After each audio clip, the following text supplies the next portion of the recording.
Yo, what's up? My name is Bjørn Stark. No, just kidding. But today I will show you guys the video from Erik. You know Erik with Taycan, the guy who drove from Oslo to Malaga. I've been talking to him on Facebook. He's a really nice guy. He also watches my videos. And yes, it was his Taycan that I showed with the parking and all that. And also not only from my videos, but also from his videos and his social media. He had to explain the bad parking and why it makes sense to park right between the lines. So, you know, I wasn't hating on him or anything. It's just that I wanted to make a point that actually, well, it's almost a kick to the car manufacturer sometimes that they should put the charge port, I guess, further back or further front, so you avoid problems like this. But okay, that's a different story. But so I think the plan now, I will play 3 videos and then I'll try to comment them. So let's see how it goes, right? I have to lower the volume. Okay, let's go. A Porsche Taycan through Europe without any problems? Let's find out together. A few days ago, I swapped in my Tesla Model S for the car I've been waiting for more than 2 years. The Porsche Taycan. I had to comment a little bit, so I don't want to pause the video, but he used to have a Model S 100D and also own a Model, an i3. Or how is it really in 2020? I want to find out, and therefore we will take the Taycan on a road trip. Yeah, road trip. Just any road trip. Over the next few days, we will drive the Taycan 3,500 kilometers, taking us from our starting point here in Barcode, Oslo, Norway. Tomorrow morning, we will start a journey that will take us through Sweden, so took the Denmark, Germany, and takes the land route, no ferries. Took a slightly different route here via Switzerland. Yeah, and sorry guys, I mean if you think, ah shit, I want to hear him, yes, but that's the whole point. If you want to hear the whole video without my commentary, you have to watch the actual video on this channel. By 2 friends with both Tesla and Porsche experience. Yeah, 2 friends coming. During the trip, we will of course discuss the car and share the whole experience with you. This is happening live, so if there's anything you want us to test or talk about, live live means that he will post videos every day, but it's not. He wasn't live streaming. Yeah, so about every day. Our trip starts tomorrow morning, and we expect to upload once or twice per day. Yeah, this happened almost. This happened over a month ago. So it was the beginning of March. To upload between 8 and 11 p.m. Central European time. Thanks for watching this, and see you again tomorrow. So this is a short one. I figured that I wanted to include the intro so you guys know a little bit of the background, how many people are going to 3 buddies, and the car and all that, and also the background he has with EV. Okay, let's start with episode 1 then.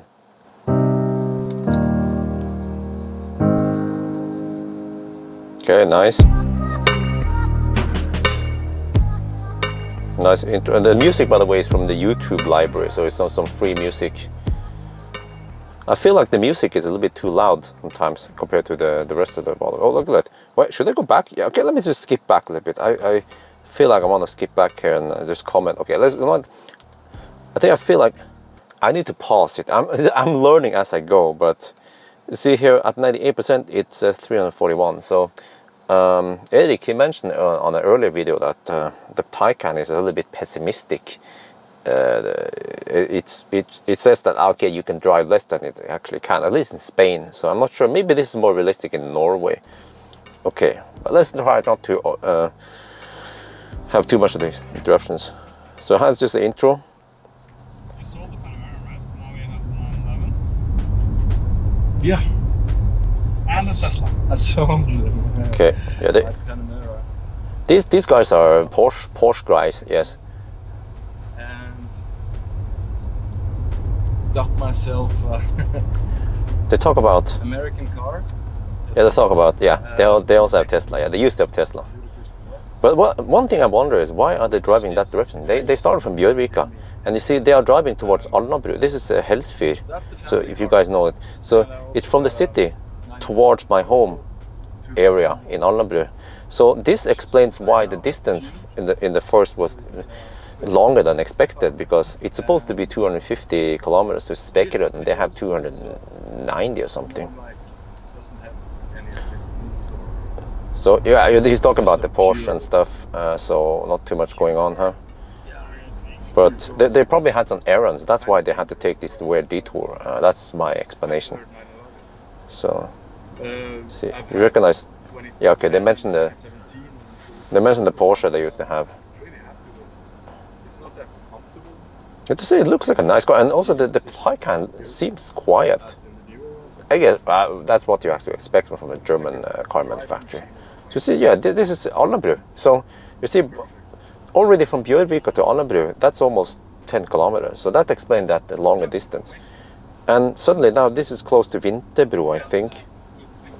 So now we're on the right route. I'm just talking. Yes, talking about. Stop and going the wrong way or something. We're driving to first curve. Okay, and suddenly we are here at the. I have this pause here a little bit. This is Strømstad. Okay, I'm gonna do some comment. This is a bit. So the first charging stop at Strømstad. Iontia. You guys recognize this? Yes. At 2 a.m. this morning. Okay, we're going to charge up 2 a.m. this morning. Okay, how to pause a bit because this scene is a little bit. Oh, look at that! Look at that! You see, he parked like a good boy now, and then the cable might touch his paint. By the way, you see that it's the charge port is manual here. You see, it's not a fancy charge port, electric charge port, so you have to pay for that extra one. So this is just manual, open and close. Okay, every nice feature you want in a Porsche, you have to pay for it, of course. And this is funny. No, you're not supposed to scan that one. No, Erik, yes, the QR Good code. thing it's not raining. but I have to pause a bit. I commented that they should use the RFID, but they ordered one, but it hasn't arrived. It takes forever. Several weeks he waited. Yes. So that's why he uses the app. Okay. And by the way, this is what I wanted to see. I had to pause it a bit. Look here. Here we go. 42%. So I talked to Erik about this. The Porsche charge planner or the trip planner, whatever, it consistently decides to charge way too early. So I'm pretty sure they could go to Spekerød and they would arrive with maybe 5%, 10%, take it a little bit easy, but then they would get kick-ass charging speed. That's the magic. I learned it from the Teslas and from other EVs that you have to go low. Okay, you see, that was a very short charging stop, and now suddenly they are on the road again. So yeah. So the music is a little bit loud, so I have to go lower here. But there you go. This is this group of Porsche. Okay. Yeah, they changed driver. That's a nice. Now just comments a little bit. What's you call it? Yeah, I wonder how is the third guy sitting there? So this is a car that's okay, let me pause a bit here. Okay, so I figured it out. They folded that set pair of seat here. See, there's one guy sitting behind Erik, and then this, as far as I know, this seat is folded. So I'm not sure why they did it. Probably to get more space for luggage or something. Because it's still a somewhat compact car. But okay, let's go. And we have two small children now, so it doesn't make totally sense as a family car. He wants one. It might work. I think you can make it work. Yeah. Yeah, he's a Porsche guy. That was actually what He I wants wanted to say. I guess I have a few tests to do in order to see if I'm going to keep the Panamera or not. By the way, you see the Rode microphone there? That's the same Yes, type of Rode microphone I have. It's a wireless system. Is this the car? And you can either plug it in like they do, or you can just use the on. Guys, maybe I'm selling a Taycan. Oh, too bad there's no referral program for Porsche. Yeah, might say we're selling a Taycan. It's a really good car, and in Norway, great value. Okay, this is the Øresund Bridge. So you got The change driver. international sign for do whatever you want.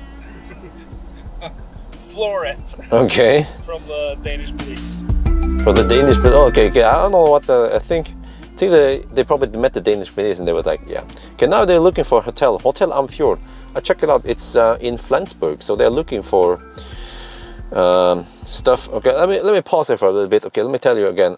These guys, they use the Porsche charge planner. They have experience with EVs. They have experience with driving electric and all, and with a Tesla and all that, you know. And so Erik, he intentionally let the car decide for him. He wanted to see how it goes. He could plan home in the sofa, plan all the charging stops like I talk about, but he wanted to see how good this one is. The only way to try it is, I mean, to figure out how good or bad it is to try it. That's what he did. So that's why you guys, yeah, you see all this going. But one thing though, maybe he should have booked a hotel beforehand, but that's just nitpicking from me. But okay. Had a stop in Varberg, Sweden for Is it a wine bike? Huh? fuel. Yes. Some electrodes. Wait, my bad. Was that? Huh? I'm a little bit confused here. Wait, Varberg. Oh, you know what? I think Yeah. Really, guys. Let me skip back here. Sorry, I need to skip a little bit. Norway.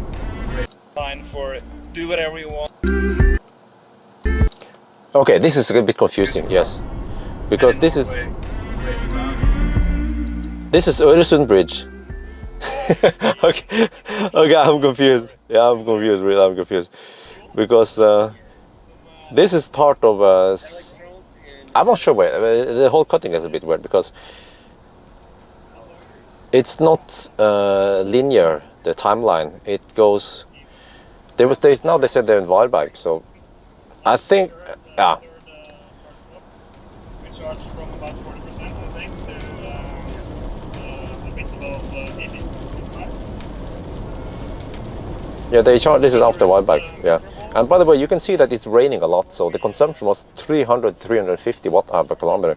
I saw a German driving similar speeds, and but it was dry, and then the consumption was around 250. So 250 is what you can expect for highway speeds, not 300. 350 is really like this. It was really raining a lot. I remember Millennium Falcon when I drove similar conditions like this, similar speed. Millennium Falcon would draw about 270, so that's a comparison. But the Taycan is still a very thirsty car, nonetheless, for some reason. Yeah. Okay. Right now we are heading towards Malmö's city center, actually. So we have to Okay, they're talking about the navigation. Navigation chooses some weird routes. Wants them to take the ferry over to Denmark, something. Yeah, but they avoid ferries. So already here the navigation does some weird stuff. So they didn't navigate all the way to Malaga. They took one section. I don't remember how far. Yeah.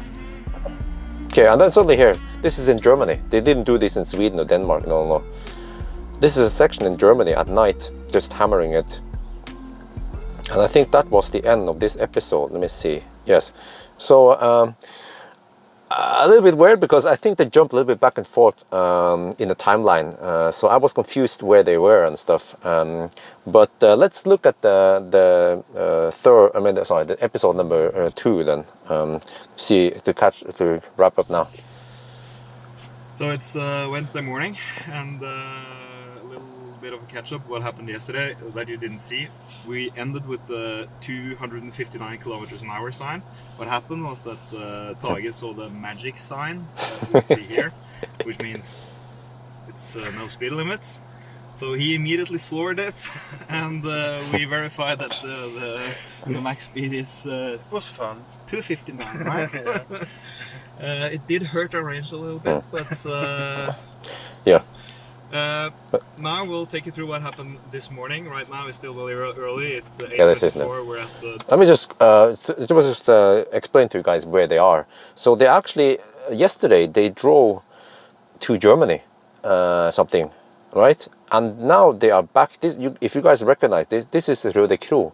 So this is a bit weird also for me because they went to Germany last night and then they came and then they stayed at Flensburg for the night. And now they are back in Røde Kro. So that's somewhat long detour to go back to Røde Kro. I wonder why they didn't keep going south towards Neumunster or whatever. Okay, by the way. The Ionity charger back in Obenrød, Denmark. Let's catch up and see what happened.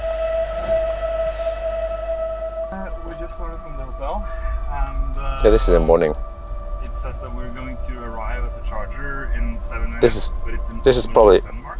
Flensburg. We're still in Germany, Flensburg, so that's not going to happen. So there's something wrong here. They probably chose Flensburg because it's cheaper to stay over there rather than Denmark. Is this our first range anxiety? Yeah, always. I don't have much range anxiety. We should be only 33 kilometers to the charger according to But Google Maps and the Ionity app. So okay. I have to say one thing that Erik also told me that they could charge in the evening or something, but I think they were lazy and they wanted to try to charge in the morning. But he also knows that he should top up enough in the evening, so on. So he chose the other way, which is to charge in the morning. This could have been easily solved. One, by staying at the hotel with the charger, but the hotel did let us know that there's a charger just across the street. So they didn't want to empty the car with all these camera equipment. He didn't want to charge overnight, and we chose to do what we're doing now. But we could actually have woken up today with 100% charge without any you see, bigger issue. they could do that. Again, parking the car with so much camera equipment and dismantling all that. But why? Okay, I don't know about what they talk about all the equipment, but you just put on sentry mode, right? Just kidding. We are just a kilometer or so away from the chargers. And this is weird because the car And we made it with recommended 16 kilometers left. the car recommended them to go here. Yeah. Oh wait. Huh? Okay, there you go. And this is not Ionity.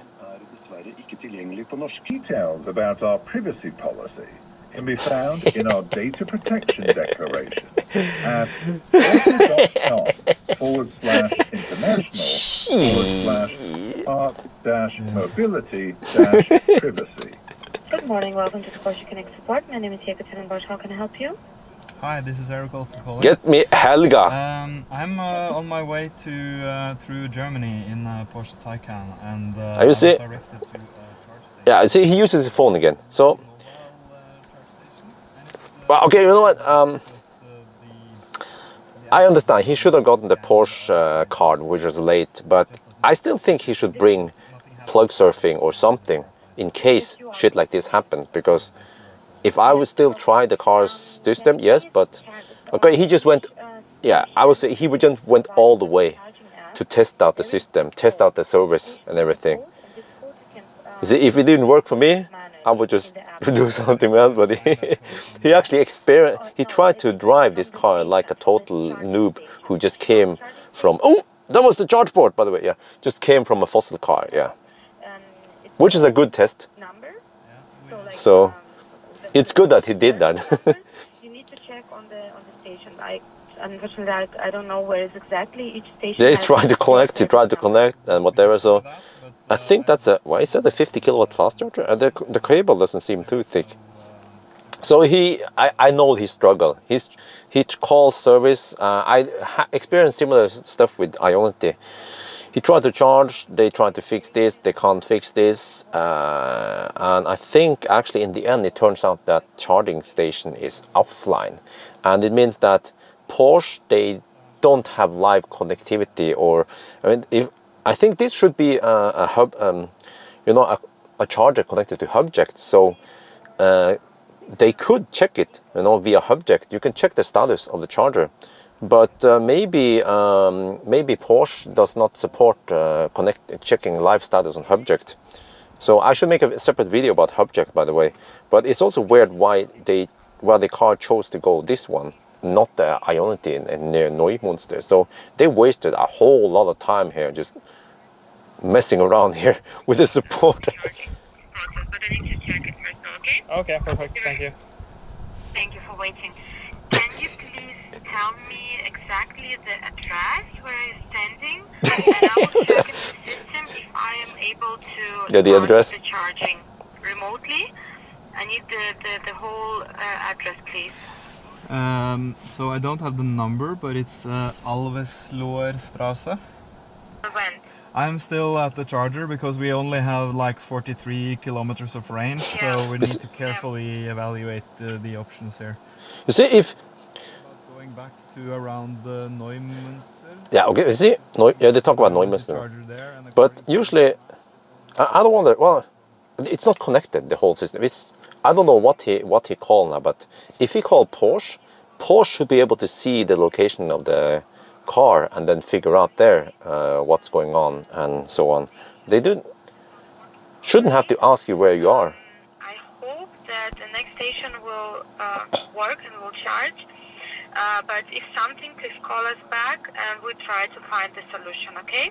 Okay, perfect. But can Sorry you for that. can you verify for me, because the Ionity app does not work? Is it possible for Oh, you the to Ionity verify app if is there's down, what the heck? In fact, a charger just outside the Neumünster. Okay, that's not good. Try to check it in the Yeah, that is niche good, because usually the Ionity app will work and you can see live status. the quick charging station, the normal charging station, and it will also navigate you through the app. So for you guys who don't know, they are now south of Neumünster, south of these two Ionity stations on each side of the Autobahn A7. Yeah, I know that route. I've been around there many times. So they are, yeah, I think, yeah, they are probably somewhere in Flensburg. I don't know exactly where this one is. But you see, wow, they're driving now on some, yeah, some back roads. And then, yes. Let's get this on. Yeah, I remember that one. That's actually where I started the 1,000 kilometer challenge from with the MC Hammer. So you see, it's charging, and this one should be fast. Yes, we briefly saw almost 200 kilowatt now. But you see there's a fossil car. Yeah.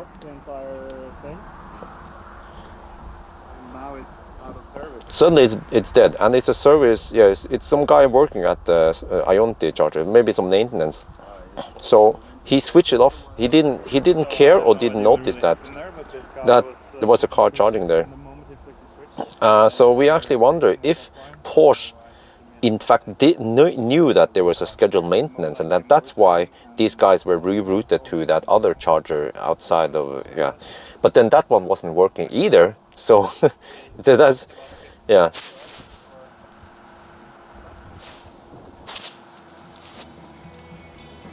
Okay, now they're off they go. Yeah.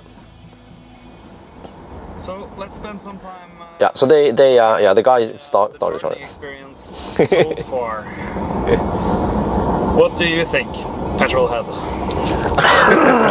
Okay, so I think you have to think differently than you're used to. Usually I don't really stop for Interesting. anything. Yeah, but he speaks as a except fossil filling farmer. up petrol. Emptying one tank and filling up another, right? So but if you get them in the mindset that, okay, I can answer some emails, I can call my wife, or Yeah, something like that, then you can use that time for something. Yeah, I spend some guess. time But while you're charging. Yeah. And I would say that I'm totally okay with stopping. I'm totally okay with thinking differently while driving an EV. I have driven an EV for quite some time already, and I'm totally okay Tesla. with that. My experience now with the fast driving that we're doing is that it seems to be just about an hour and a half in between each stop. And Yeah, they have to charge every 100, that's 150. a bit too often, right? That's too often. Yeah. I'm guessing that the reason why is because it wants you to stop in the perfect sweet spot to get the fastest charging possible. No, I have to pause there a bit. No, I have to disagree. He talked about the sweet spot and everything, but Erik, he also mentioned that the trip planner or whatever, it will consistently make you arrive with 30-40%. You guys also saw that in the previous video. So this needs to be tuned so that you will arrive with 10%. Okay, I can understand that arriving with 5% is risky in case something happens, there's a detour or something, but 10% should be safe. But not 30-40%, but because you will, the whole charging speed will suffer big time if you arrive with too high state of charge. But this is something Porsche can fix with a software update. Speaking of software update, let me just mention, by the way, that Erik, he also received an email about some software update and some other fixes and a new Shuko charging cable thingy. That one actually it should be a separate video about it. It's just a huge thing, the household charging cable thing. But anyway, the software update is you have to do it at the Porsche service center, and it takes up to 5 hours. So that means that sounds like Porsche hasn't implemented over-the-air software update yet. I might be wrong, but Jaguar also has the same thing in the beginning. I don't know if they have they call it SOTA, software over-the-air update yet. So yeah. Okay, let's continue. Which is good. But so I think the problem is not necessarily with the car, but it's with the charging network. It's just too few chargers. This just feels so incredibly good to drive. I agree, by the way. It feels light. It's a charging network. The charging network is lacking, or... Me as a car guy, and not that... Or actually, I partly blame the Porsche planner taking it to the wrong places. Porsche actually built a car which has the driving experience in first hand. That does. But it could be more efficient, yeah. Fitted it with as much battery as they can, probably. It could possibly have. And by the way, they are running with 21-inch Porsche Mission E rims. The Taycan comes with 20 to 22 inch, so 21 is right in the middle there. So it's not the most efficient, but not the most inefficient either. In the front and center when it comes to charging, it doesn't seem to exactly want to focus on you have to stop here and charge for exactly this much. It is more based on make a stop here, charge. It doesn't nice matter beard. if you really charge for 6 minutes or 15 minutes. Yeah. Just do what you want and go to the next charger. I don't think the experience so far is that we haven't really... Okay, we have been careful and we have used range mode when we were driving in between chargers. When we had range mode is like some eco mode, by the way. We really felt that we need to turn on that restricts some mode. performance and max speed. I mean, you've and air conditioning. To 60 and I've done it twice today, so... Yeah, it's playful and you rather want to do it in everything in sport instead of range mode, I guess. Exactly. Which I don't experience in my family car, like at home, where everything is focused more on saving electricity. So yeah, they talk about the charging network like and range. Not just a good EV. And one thing that we should mention here when we talk about performance and consumption and charging and everything is also that we are updating an Excel that we'll make sure that we link to in this episode. So you can actually, we update the consumption on every stop. We failed this morning, but almost every stop. You can see the distance we drive, you can see the consumption, you can see the average speed and so on. It's a little bit difficult. We have to remember that this car is fitted with the Mission E rims.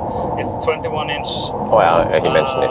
And yesterday was one of the wettest experiences I've had for quite a few months. That comes from one living in Bergen and one going quite frequently to Bergen, Norway. Yeah. So by the way, he mentioned the consumption. Should be used to it. But still. It was extremely. The consumption through Germany was still high though, so, but these guys seem to hammer it. They don't drive too slow, so from what I heard, they drive around 150 if they can, 130 to 150. It's dry roads. Dry road, It's a bit warmer. Yeah, it's a bit warmer, 13.5 degrees. The consumption currently, average speed 123 kilometers per hour. Oh, that's fast, yeah. The consumption is 31 kilowatt hour per 310, whoa! That's high. So there's Yeah. one issue, I would say, something that I would suggest that Porsche improves a little bit when it comes to navigation, because it's a little bit confusing how long you're going to charge for. So what you're looking at right now is the next charge stop, and right this is a now really it good tells point. me that we have to stop here and charge for 26 minutes. But this is the last time we see this, so if we now approach the charger and we plug in, it disappears, and it doesn't tell us anything about how long we're supposed to stay there for. We have to figure that out by clicking on the next one and see if we have enough juice. Ah, there it comes. So right now we will reach the next charger with an arrival state of 20%.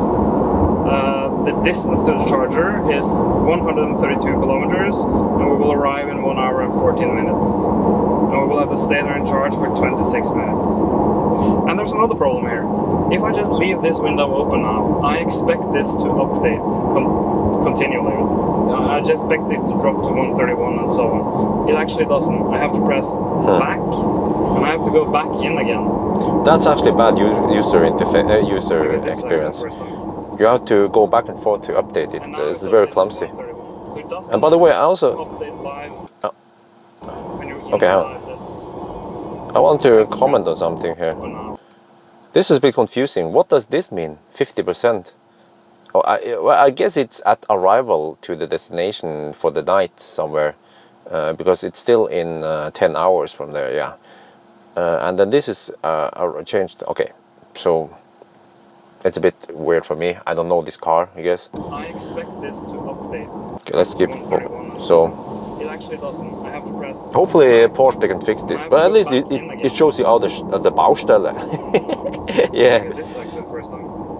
Oh, that's Bremen nearby. Now it's updated to 131. I miss Germany, man. Update live when you're inside this charge window. To the next episode. Oh man, nice series. What? Oh, it looped. Yeah. So that was it. Part 1 and part 2. There are 3 more episodes. So very interesting trip.